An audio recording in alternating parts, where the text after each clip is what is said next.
Hello students, स्वागत है बेटा आपका एनसीईआरटी इन्फोबाइट्स के नेक्स्ट वीडियो सेक्शन में। आइए एक स्पेशल बात आपको बताते हैं जिसका नाम है प्रियॉन्स। प्रियॉन्स को हम कहते हैं कि दे आर इन्फेक्शियस प्रोटीन। कमाल की बात समझिए, क्योंकि इन्होंने सेंट्रल डोग्मा का एक एक्सेप्शन हमें दिखा दिया। दे आर इन्फेक्शियस प्रोटीन्स, और कई बार आप इन्हें चाहें तो ऐसे भी याद कर सकते हैं कि दे आर मिसफोल्डेड प्रोटीन्स। आप लोग सब लोग पढ़ चुके होंगे क्लास 11th में एक चैप्टर है जिसका नाम है बायोमोलिक्यूल। आगे आप देखे होंगे या पहले से भी आप जानते होंगे दैट प्रोटीन 4 तरह के स्ट्रक्चर्स पर चलता है, primary, secondary, tertiary and quaternary. तो प्रोटीन के फोल्डिंग की वजह से उसके फंक्शंस का कहीं ना कहीं डेरिवेशन होता है।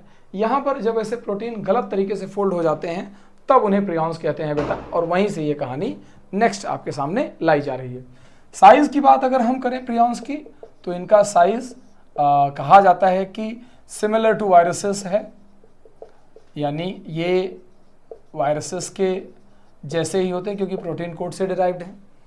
जब थोड़ा हम और आगे बढ़ते हैं तो हम ये कहते हैं कि जो प्रियॉन्स होते हैं, चूंकि ये प्रोटीनस पार्टिकल हैं, तो इनके पास जेनेटिक मटेरियल नहीं है, lack genetic material. Genetic material DNA RNA जैसा कुछ भी इनके पास नहीं है। इनके बारे में और स्पेशल बात क्या है समझने वाली, वो ये है कि प्रोटीन होते हुए भी ये अपनी कॉपी जनरेट कर ले रहे हैं। प्रोटीन से प्रोटीन का फॉर्मेशन इनके अंदर हो जाने वाली एक इवेंट, तभी ये इन्फेक्शियस हो जाते हैं और अपनी स्प्रेडिंग करने लगते हैं। तो प्रोटीन से प्रोटीन डायरेक्ट फॉर्मेशन के थ्रू नहीं होता है, ये फॉर्मेशन वाया आरएनए ही होता होगा। तो दैट इज वाई प्रोटीन से आरएनए बनने का एक नया प्रोसेस यहाँ पर आया है, जो कहीं ना कहीं हमारे लिए सेंट्रल डोग्मा का एक्सेप्शन है। जब हम थोड़ा फर्दर आगे बढ़ते हैं तो हम ये पता करते हैं कि इनका हमारी बॉडी पर या किसी भी एनिमल पर इम्पैक्ट क्या है। सो कहा जाता है कि दे कॉजेज न्यूरो डिजेनरेटिव डिसऑर्डर्स, यानी किसी भी इंडिविजुअल की बॉडी में ये न्यूरो डिजेनरेशन कॉज करते हैं, न्यूरो डिजेनरेटिव डिसऑर्डर। और अगर न्यूरॉन्स का डिजेनरेशन होगा तो बॉडी के अंदर नर्व कंडक्शन धीरे धीरे वीक होता जाएगा और धीरे धीरे न्यूरोलॉजिकल फंक्शंस भी कम होते जाएंगे। इसी से कनेक्ट है इनकी बाकी की डिजीजेस। अगर हम डिजीजेस की बात करें तो सबसे पहले वो बताते हैं कि एक डिजीज है जिसका नाम है मैड काउ डिजीज। जब आप एनसीईआरटी के और फर्दर डिस्कशन में जाएंगे बेटा तो इसको BSE कहते हैं, बोविन स्पॉन्जिफॉर्म इंसेफेलोपैथी।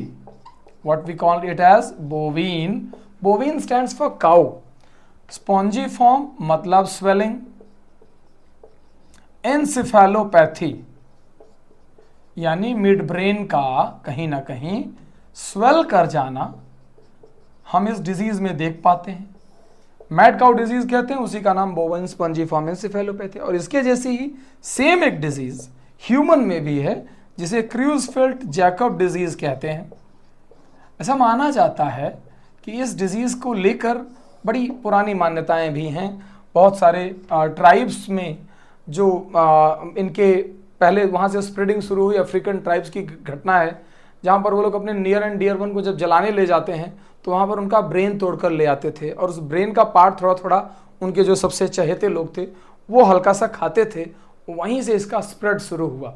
तो इसका ह्यूमन वर्जन भी है, क्रूज़फेल्ट जैकब डिजीज़ कहते हैं।